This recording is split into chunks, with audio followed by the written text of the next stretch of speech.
Dans la boîte à outils du programme, on peut aussi ajouter des éléments architecturaux à notre plan, par exemple des sols et des plafonds.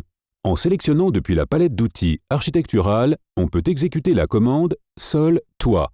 Tout d'abord, il existe des options qui permettent à l'utilisateur d'insérer soit le sol, soit le toit. Pour le sol, on peut choisir parmi différentes méthodes de travail en sélectionnant l'une des options suivantes: forme existante, forme automatique ou forme rectangulaire.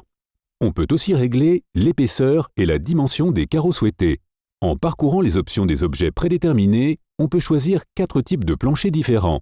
Par exemple, on peut sélectionner sol carré. Je peux maintenant choisir forme automatique, car dans ce cas, on a déjà créé une pièce fermée. On n'a donc pas besoin de sélectionner existante rectangulaire. En utilisant forme automatique et en appuyant sur le bouton OK, je clique à l'intérieur de la pièce et pour identifier l'angle de rotation des carreaux, par exemple 45 degrés, et j'appuie sur la touche Entrée. Le programme intègre le sol et le cache dans la vue en plan. Modifier la sélection, affichage et ombre et vue isométrique nous permet de visualiser les objets qu'on vient d'insérer, car un sol est un objet tridimensionnel et je n'ai pas besoin de voir cet objet en 2D, juste en 3D. On peut appliquer les ombres et aussi utiliser Orbit 3D pour voir le sol à l'intérieur de notre pièce. Revenir au plan et sélectionner à nouveau la commande Sol. Je passe à Sol table et cliquer sur le bouton OK met fin à la sélection. Les pièces sont fermées. Il me suffit de cliquer à l'intérieur de la pièce. Specify Design reconnaît automatiquement le périmètre de la pièce. Dans cet exemple, 0 degré et la deuxième sélection a été insérée. Je peux répéter le processus en sélectionnant Sol marbre.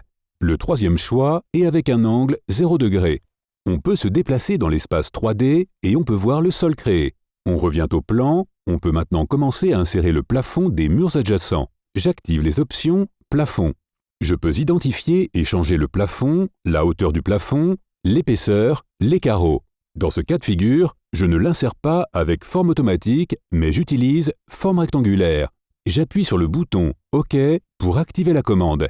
Avec forme rectangulaire, je peux identifier les deux coins opposés, sélectionner l'angle à 0 degré.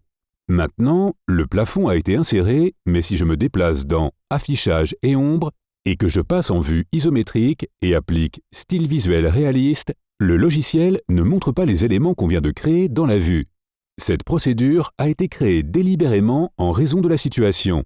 Si elle devait être activée, vous ne pourriez tout simplement pas voir l'espace intérieur. Si vous voulez voir ces éléments spécifiques, vous devez aller aux outils de sélection des calques et choisir Plafond 3D de 400. Comme vous pouvez le voir, le calque a été désactivé. Vous devez l'activer pour voir le résultat. En général, il faut le plafond pour le rendu, pour réfléchir les lumières et éclairer votre pièce. Dans cet exemple, quand on utilise la vue isométrique, on n'a pas besoin du plafond. C'est la raison pour laquelle le logiciel cache automatiquement les éléments de notre plan quand on passe à une vue isométrique.